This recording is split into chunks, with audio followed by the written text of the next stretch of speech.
তাহলে সেই ভগবান এবার অঞ্জনার বাড়িতে আসছে। এদিকে হনুমান লম্প ঝম্প দিয়ে অঞ্জনার কাছে গেছে। মা,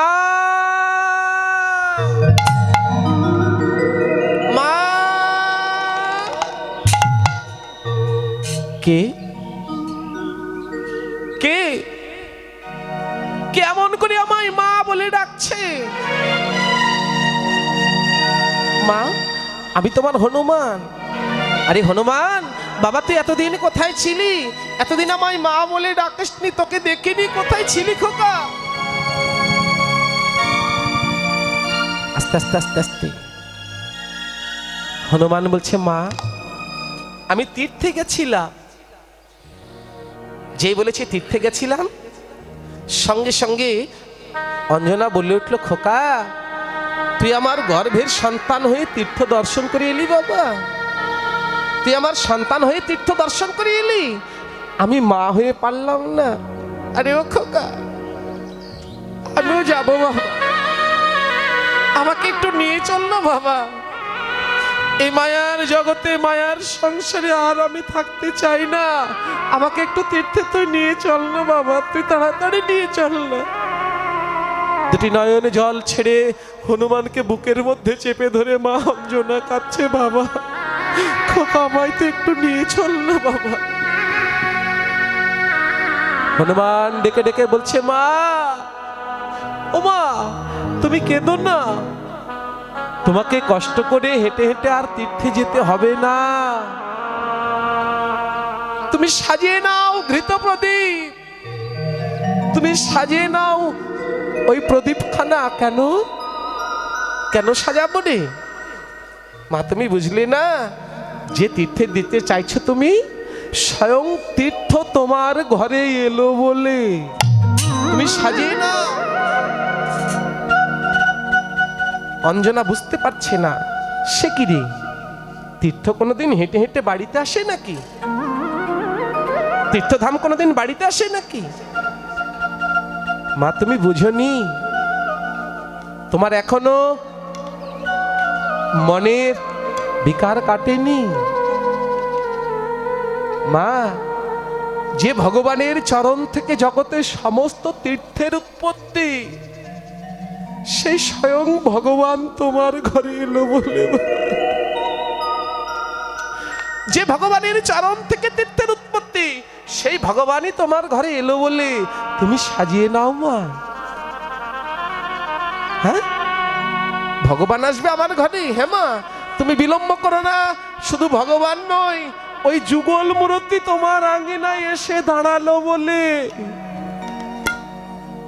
যেই বলেছে, ঈশ্বরের কি কৃপা, সঙ্গে সঙ্গে প্রভু রাম সীতা এসে যুগলে দাঁড়িয়েছে, ধনুর্বাণ স্কন্ধে নিয়ে অসামঞ্জস্য বদন খানা, যুগল মূর্তির রূপের ছাটায় যেন মা আঙ্গিনার সারা আঙ্গিনা যেন আলোকিত হয়ে গেল। ভগবানের এখানে মাধুর্য মণ্ডিত রূপ দর্শন করে এই দেখুন এবার মা অঞ্জনা ছুটে গেছেন হনুমানের কাছে। খোকা, আরে এই খোকা, এই বাচ্চারা, আরে এই খোকা, তুই যদি আমার গর্ভের সন্তান না হতি বাবা, আমি তোর দুটি চরণ কোমল, দুটি পা আমি তোর বুকের মধ্যে ধারণ করতাম। বাবা রে, আমি তা পারছি না, তোর হয়তো অমঙ্গল হবে, তবে আমি মা তোর মস্তকে হস্তার্পণ করে প্রতিজ্ঞায় বদ্ধ হচ্ছি। খোকা, যে ভক্তি নিয়ে তুই ভগবানকে ভালোবেসেছিস, যে প্রেম নিয়ে ভগবান রামের চরণে আত্মসমর্পণ করেছিস, যে ভক্তিতে তুই আজকে আমায় ভগবান দর্শন করালি, তোর পুণ্যের ফলে আমার দর্শন হলো। আমি মা তোকে সারাটা জনম বুকের মধ্যে নয়, আমি তোকে আর এই সংসারে নয়, আমি তোকে আশীর্বাদ করছি, এই প্রেম, এই ভক্তি, এই বিশ্বাস যেন জন্ম জন্মান্তর ধরে তোর প্রভুর চরণে থেকে। গুরু হরি হরি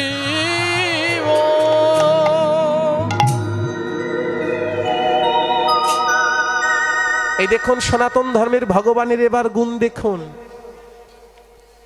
এই কথা শ্রবণ করে মা অঞ্জনার কাছে ছুটে গেছে ভগবান রাম। মা, তুমি একটু সোজা হয়ে দাঁড়াবে?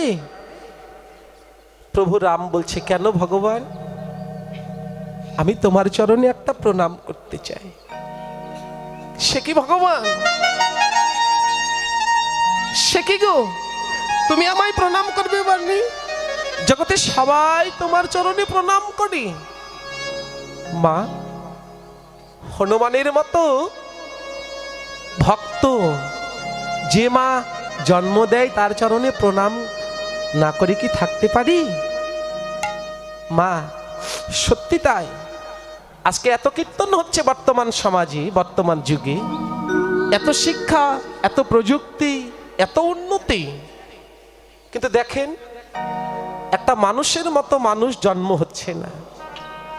আজ থেকে 100, 200, 300 বছর পেছনে যান, 400 বছর পেছনে যান, যত মহাপুরুষ, যত মহাত্মা, তারা সবাই 100, 200, 300 বছর আগে জন্মগ্রহণ করেছেন।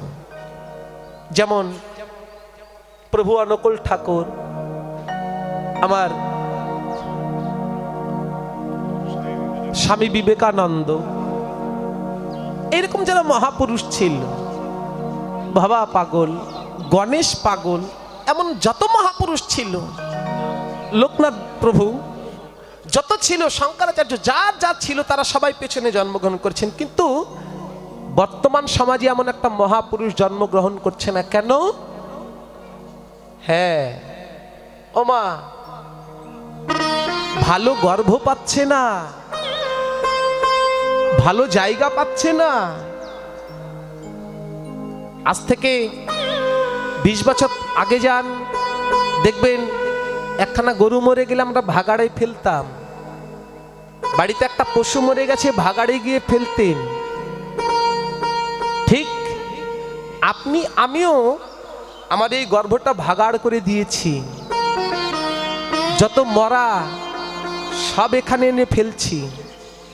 এখানে ওই পশু, মৃত পশু, কেউ একখানা খাসি বিবাহ অনুষ্ঠানে জবাই করেছে, সেই খাসি এনে এর মধ্যে মাছ, মাংস, পেঁয়াজ, রসুন, যা কিছু বলুন, সব কিছু এই ভাগাড়ে, পেটটা আমরা ভাগাড় করে দিয়েছি। ভাগাড়ে কি আর মহাপুরুষ মহাত্মার জন্ম হয়? ভাগাড়ে পচা ধচাই জন্ম হবে। ওই ভাগাড়ে কুকুর বেলাই থাকে, শিয়াল কুকুর থাকে। যেখানে পচা ধচা, সেখানে শিয়াল কুকুরের বসবাস নয়, শিয়াল কুকুর সেখানে বসবাস করে। আর ওই শিয়াল কুকুর বসবাস করে বলে আমাদের বর্তমান সমাজে একটা মহাপুরুষ মহাত্মা জন্মগ্রহণ হচ্ছে না। প্লেন যখন আকাশে ওড়ে, ভালো করে তাকিয়ে দেখুন, প্লেনটা যখন নামবে, নামার একটা প্লেস প্রয়োজন, জায়গার প্রয়োজন। জায়গা যতক্ষণ না পাবে ততক্ষণ কিন্তু ওই প্লেন নামবে না, আকাশে উঠতেই থাকবে। ঠিক মহাপুরুষ মহাত্মা এখনো ঘুরছে, এখনো বায়ুমণ্ডলে ঘুরছে, কিন্তু নামার জায়গা পাচ্ছে না, ভালো জায়গা পাচ্ছে না। তাই মা, নিবেদন আপনাদের কাছে, সন্তান নেন, তাতে কোনো দুঃখ নাই। সন্তান নিতে হবে, সৃষ্টি রক্ষা করতে হবে, বংশটাকে ধরে রাখতে হবে। কিন্তু এমন সন্তান নেন যে সন্তান শুধু আপনাকে নয়, আপনার 14 পুরুষকে উদ্ধার করতে পারে। সে সন্তান যেন কৃষ্ণ ভক্ত হয়, সে সন্তান যেন সুশিক্ষায় শিক্ষিত হয়, সে সন্তান যেন সমাজের মুখ উজ্জ্বল করতে পারে, সে সন্তান যেন 10-এর মুখ উজ্জ্বল করতে পারে। ঠিক তেমনি হনুমান যেই অঞ্জনার কাছে গেল, ভগবান রাম অঞ্জনাকে বলছে, মা, হনুমানের মতো যে সন্তান জন্ম দেয় তাকে প্রণাম না করে থাকতে পারি?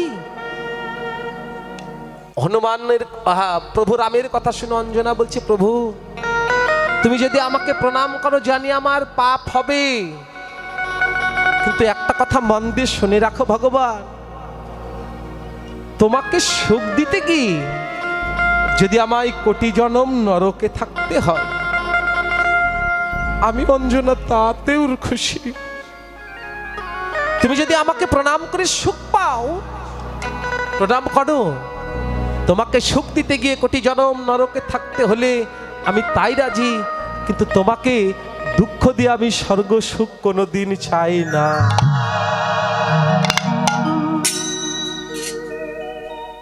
বলবেন একে পশু? এ হনুমানকে কি পশু বলা যাবে? তত্ত্বের ঘরে যদি বিচার করেন, নিজেকে বিচার করুন, নিজেকে চিনুন। সনাতন ধর্মে বলছে যতক্ষণ নিজেকে নিজে চিনতে না পারবে ততক্ষণ সনাতনের স্ব আস্বাদন করতে পারবে না। আমি কে, কি আমার পরিচয়, আমি কোথায় ছিলাম, কোথায় এলাম, কে নিয়ে এলো, কে নিয়ে যাবে, কি আমার কর্তব্য, কর্তব্য শেষে আমার গন্তব্য কোথায়, এই বিষয়গুলো যতক্ষণ আপনি না জানবেন, যতই কীর্তন শুনি, যতই হরি বল বলি, কোনো লাভ হবে না। তাই পশু যদি বলতে হয়, নিজেকে বুকে হাত দিয়ে বলুন, বিচার করতে গেলে নিজেই নিজেকে পশু বলতে আপনি বাধ্য হবে। এই নাগরী, তাহলে গৌরীর অন্তরে কি ভাব হলো একটু বল দেখি। ওই যে শান্ত দাস্য সখ্য বাৎসল্য মধুর পঞ্চরসের উপাসনা, এর মধ্যে কোন ভাবটা হলো? আর কেনই বা হয়তো চিৎকার করে বলছে ধবলি শ্যামলী শ্যামলী, আরে ও ধবলি।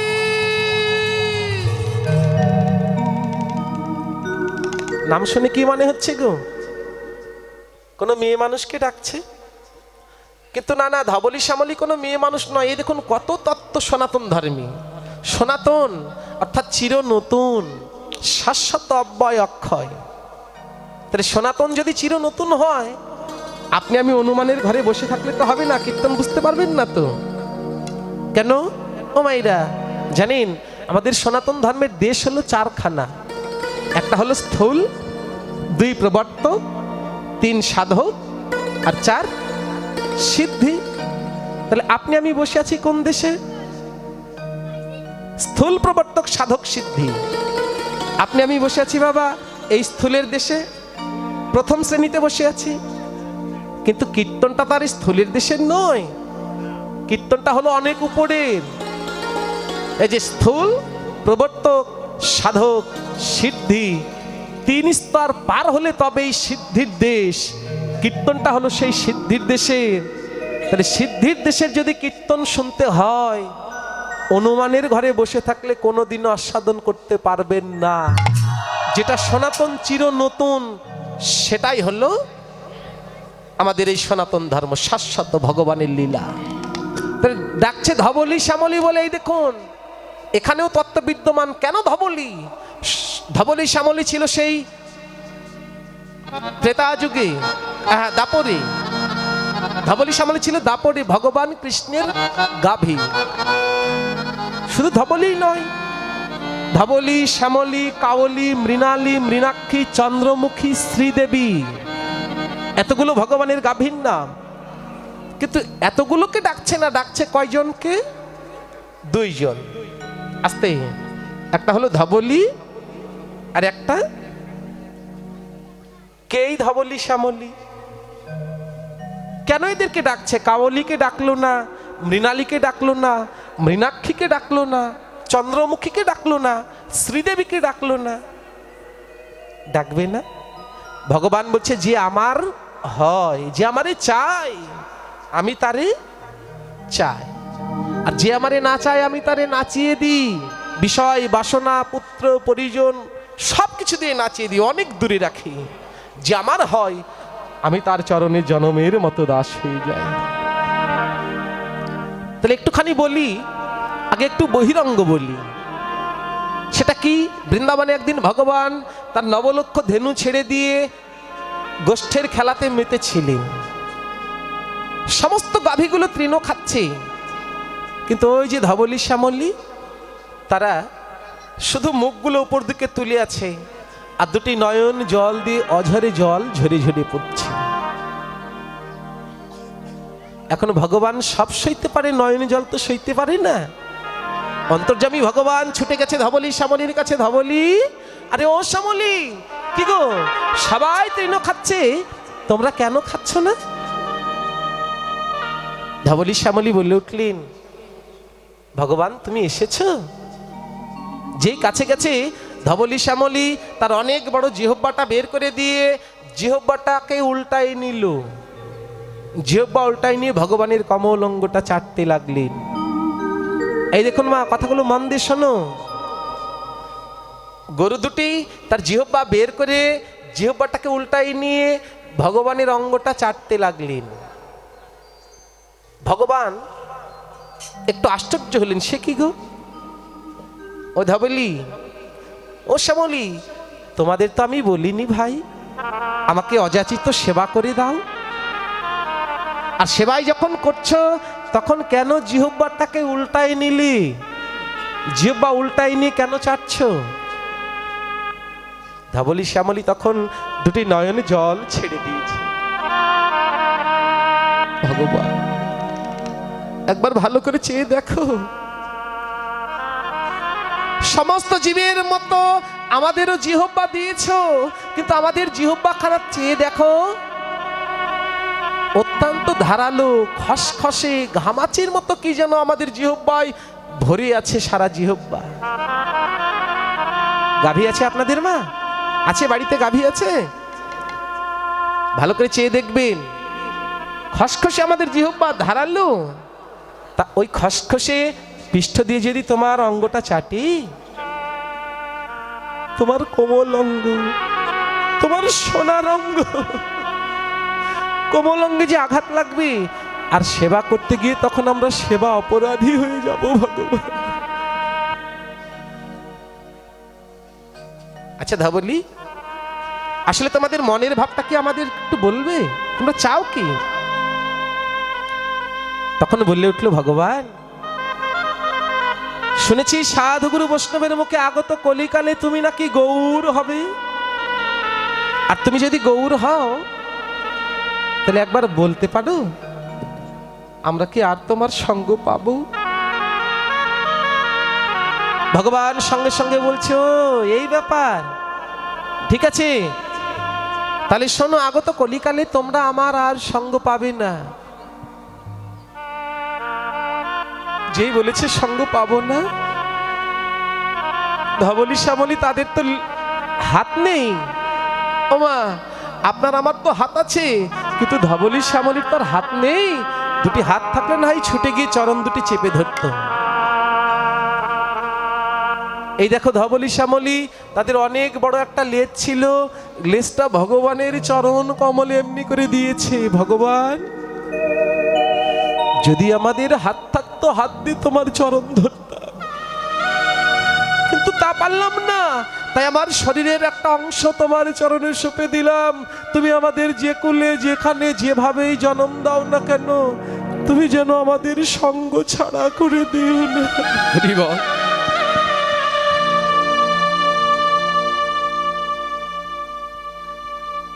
ওই যে শাস্ত্রে আছে, সাধু সঙ্গ, সাধু সঙ্গ সর্বশাস্ত্রে কয়, লব মাত্র সাধু সঙ্গ, লব, লব মাত্র, লব, লব। অর্থাৎ কেউ যদি একবার একটা ছুঁচগ্রে সর্ষে বিন্দু ছেড়ে দিলে যেটুকু সময় আটকে থাকে, ওইটুকু সময় কোনো ভক্ত যদি একবার এই বৈষ্ণব সঙ্গ, সাধু সঙ্গ করতে পারে, শুদ্ধ চিত্তে নিতাই গৌর হরি বল বলে তার ভগবানের হরি হরি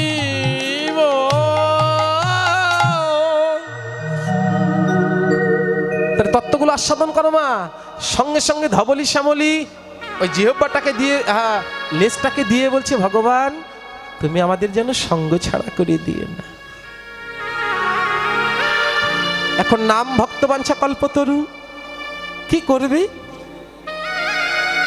ঠিক আছে ধবলি, কথা দিলাম আমি তোমাদের সঙ্গ ছাড়া করব না, তবে তোমরা পরোক্ষভাবে কিন্তু আমার সঙ্গ পাবি ভাই। তো তা কি করে ভগবান? এই দেখো ধবলি, এই যে কথাগুলো শোনো মা। আরে ও শ্যামলী, কলিকালে কলিযুগে আমি হব গৌর। তোমাদের যে দেহের চামড়া, তোমাদের এই দেহের চামড়া দিয়ে, চর্ম দিয়ে কলিকালে কলিযুগে আমি বানাবো এই শ্রীখোল মৃদঙ্গ। মৃদঙ্গ শ্রীখোল ধবলি তোমাকে রাখবো এক পার্শ্বে, আর ও শ্যামলী তোমাকে রাখবো এক পার্শ্বে। যেদিন আমি গৌর হয়ে হেমদণ্ড বাহু তুলি, অজলাম্বিত বাহু তুলি, নদিয়ার পথে পথে যখন আমি কৃষ্ণ নাম করে বেড়াবো, আমার ভক্তগণ তোমাদেরকে স্কন্ধে নিয়ে তোমাদেরকে বাজাবে। সেদিন তুমি শুধু আমায় নয়, আমার ভক্তদেরও সঙ্গ পাবে, তোমাদের মনোবাঞ্ছা পূর্ণ হবে। নিতাই গৌর হরি বল। হরি হরি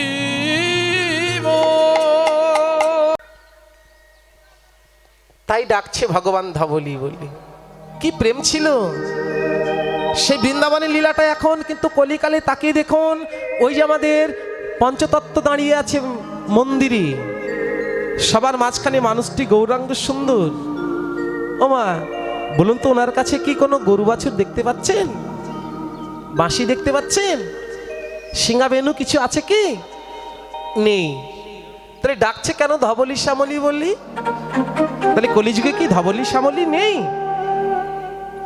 হ্যাঁ, কলিযুগেও আছে। ওই যে বললাম, অনুমানে ভজন নয় সনাতন ধর্ম, যেটা বাস্তব প্র্যাকটিক্যাল সেটাই ভজন। তাহলে কলির ধবলিকে, কলিকালের ধবলিকে, ধবল শব্দে সাদা, মহাজন বর্ণনা করছে কলির ধবলি কারা জানেন? এই দেখো, যাদের কৃষ্ণ অনুগত প্রাণ, যারা কৃষ্ণ বলতে দুটি নয়ন ঝরে, যারা কৃষ্ণকে না খাওয়ে কোনোদিন খাই না, যারা কৃষ্ণকে না ঘুমায়ে কোনোদিন ঘুমাই না, যারা পথ চলিতে বলিতে কৃষ্ণকে বল করেছে, বল, আবার কৃষ্ণকে বল করেছে, মহাজন বলছে ভাই এই জগতে তারাই হলো ধবলি।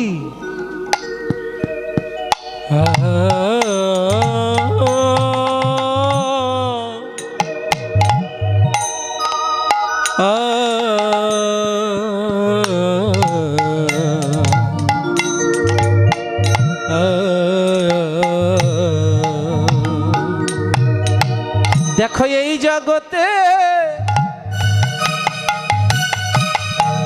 সেই ধবলি, দেখো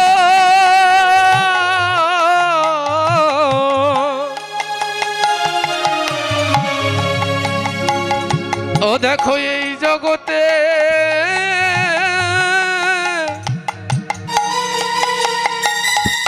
ওরে সেই ধবলি,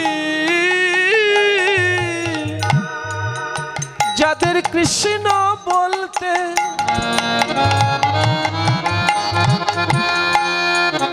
এইভাবে ঝরে বাড়ি,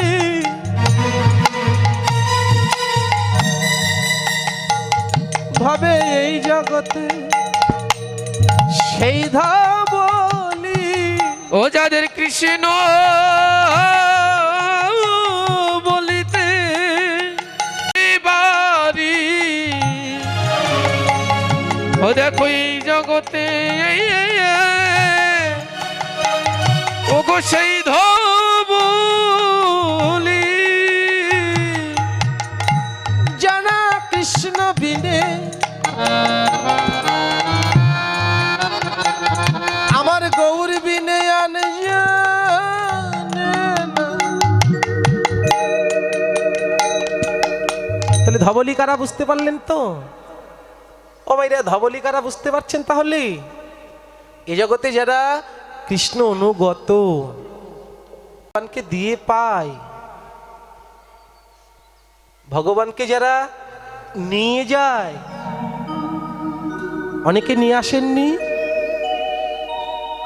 কেউ করে নিয়ে এসেছেন, আবার কেউ সবাই নিয়ে এসেছি। তবে জগতে যারা নিষ্কিঞ্চন বৈষ্ণবজনা, অনেকে দিয়ে পায়, অনেকে আবার নিবেদন করে, কেউ ভোগ লাগিয়ে প্রসাদ পায়, কেউ নিবেদন করে প্রসাদ পায়।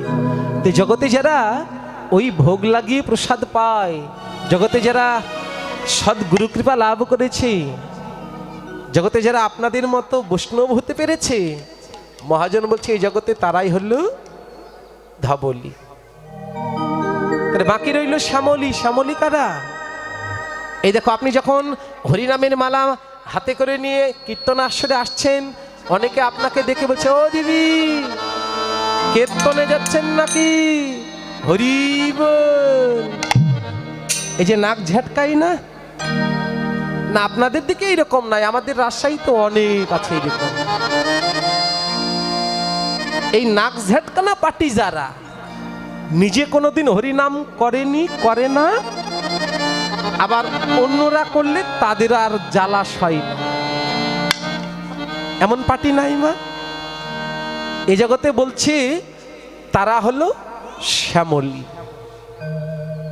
কিন্তু অন্যান্য যুগে তাকিয়ে দেখুন, আর কলির ভগবানের দিকে তাকিয়ে দেখুন, কলির ভগবান তাদেরকেও ডাকছে, আরে ও শ্যামলী এসো। কিন্তু অন্যান্য যুগে কি তা করেছিলেন? অন্যান্য যুগে করেছিলেন কি? দুষ্টের দমন আর শিষ্টের পালন। কলির ভগবান আমরা এমনই ভগবান পেয়েছি যা কোনো ভক্তের প্রাণ নিচ্ছে না। যারা ভগবানের হয়েছে তাদেরকেও ডাকছে শ্যামলী বলে এসো, আবার যারা ভগবানের হয়নি তাদেরকেও ডাকছে এসো। আমি ভগবান বলে দিচ্ছে যে তোমরা যদি একবার আমার কাছে এসো, আমার তরিতে উঠতে যতক্ষণ, আমি ভগবান তোমাদের পার করতে তত সময় নিই না।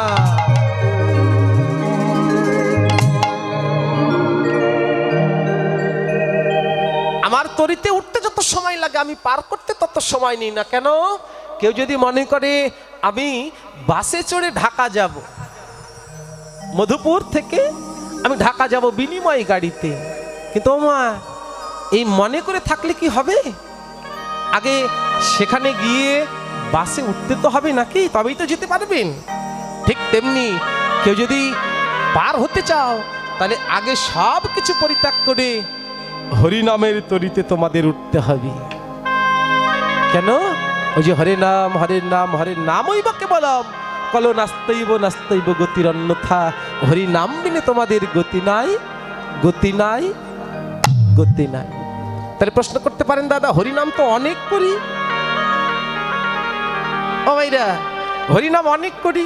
এই যে আপনারা সকাল থেকে আস্বাদন করছেন, আমরা 4 ঘন্টা পর পর হরিনাম করছি, 4 ঘন্টা ধরে হরিনাম করছি, কই কৃপা কেন হচ্ছে না? তাহলে কি হরিনামের ক্রিয়া নেই? না, হরিনামের ক্রিয়া ঠিক রয়েছে, কিন্তু আপনার আমার হরি নাম করাটা হচ্ছে না। শাস্ত্রে বলছে নিজ অপরাধে লইলে নাম তবেই পাবে কৃষ্ণ প্রেম ধন। নিজ অপরাধ, অপরাধ যুক্ত হয়ে নয়, অপরাধ শূন্য হয়ে কৃষ্ণ নাম করো, অপরাধ শূন্য হয়ে কৃষ্ণ নাম করো। আর এই কৃষ্ণ নাম করলে তোমাদের কি হবে না? চেত দর্পণ মার্জনং ভব মহা তবাগ্নি নির্বাপনম শ্রেয় কৈরব চন্দ্রিকা বিতারণম বিদ্যা বৌধ জীবনম আনন্দ বোধিবর্ধনম সর্ব আত্মার স্নাপনং পরম বিজয়তে শ্রীকৃষ্ণ সংকীর্তন। হরি বল। তাহলে হরিনাম করলে কি হবে? চেত দর্পণ মার্জন। চেত মানে চিত্ত, আর দর্পণ শব্দের অর্থ আয়না। বাবা, আয়নাতে যদি ময়লা পড়ে যায়, তাহলে সেই আয়নাটা আমরা কি করি মা? মুখ দেখা যায় কি? যাই না। তাহলে সেই আয়নাটা সর্বপ্রথম পরিষ্কার করতে হয় কি দিয়ে? কোন একটা কাপড় দিয়ে। ঠিক দেহটাও একটা আয়না, এই দেহ আয়নায় যদি আপনার ময়লা পড়ে দেহ আয়নাও মাজতে হবে। যেমন দাঁতের মাজনে দাঁত পরিষ্কার হয়, চুলে শ্যাম্পু দিলে চুল পরিষ্কার হয়, কাপড়ে সোডা দিলে কাপড় পরিষ্কার হয়, ঠিক তেমনি দেহ দর্পণের দেহচিত্তের যদি ময়লা পড়ে যায়, একে যদি পরিষ্কার করতে চাও তাহলে হরিনাম দিয়ে মার্জন করো আর নয়নের জল দিয়ে একবার ধৌত করো। দেখবে এই মার্জন করতে করতে, ঘষা মাজা করতে করতে, নয়ন জলে ধুতে ধুতে তোমার চিত্তটা এমন পরিষ্কার হবে, তখন এ চিত্তে তুমি তোমার স্বয়ং ভগবান ব্রহ্মরূপী ভগবানকে অনায়াসে দেখতে পাবে, তাতে বিন্দু মাত্র সন্দেহ। তাই ভগবান, আমি বুঝেছি তোমার লীলা, তোমার মনে পড়েছে সেই বৃন্দাবনের কথাটা।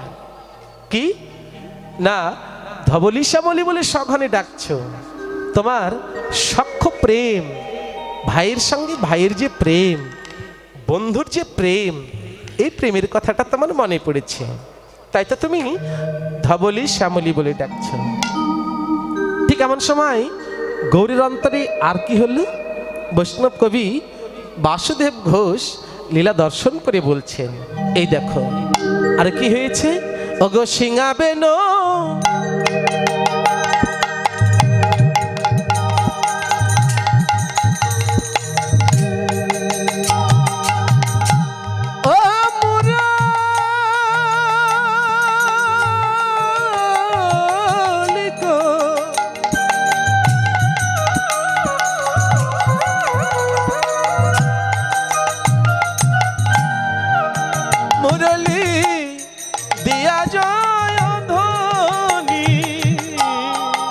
ওগো সিঙাবেনু মুরলিকো,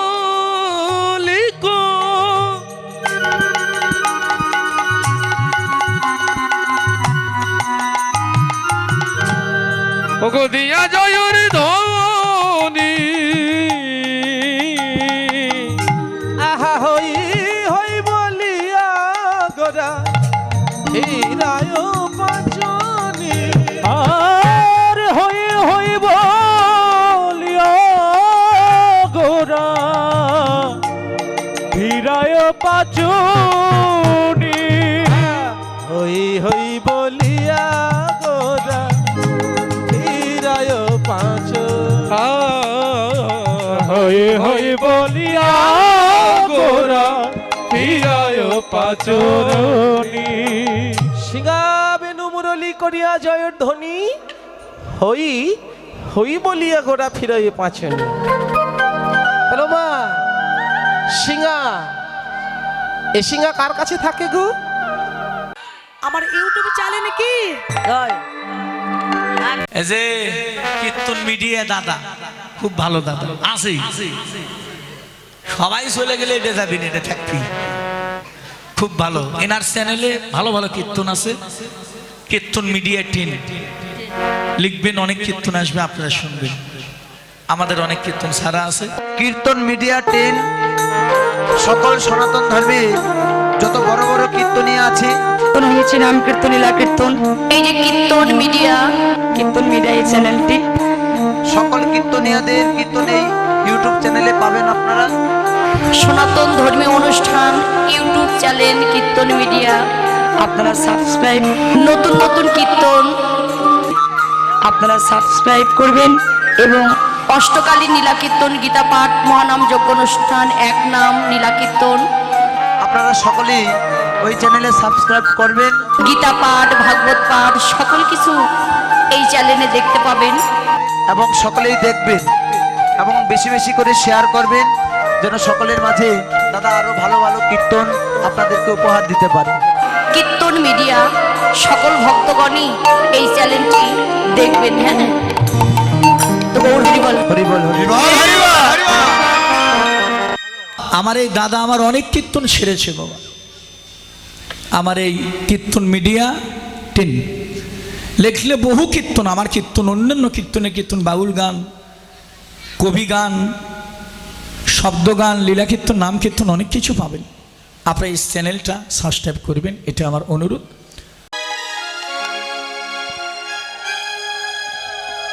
দাদা অনেক দিন পর পেয়েছি, কিন্তু পিছনে হয়ে গেলেন দাদা, সামনে ভক্ত তো। একটু সামনে আসুন দাদা। হ্যাঁ, বড় করে নিয়ে অনেকদিন পরে পেয়েছি। আমার খুব কাছের ইউটিউবের দাদা, খুব ভালোবাসি ওনাকে।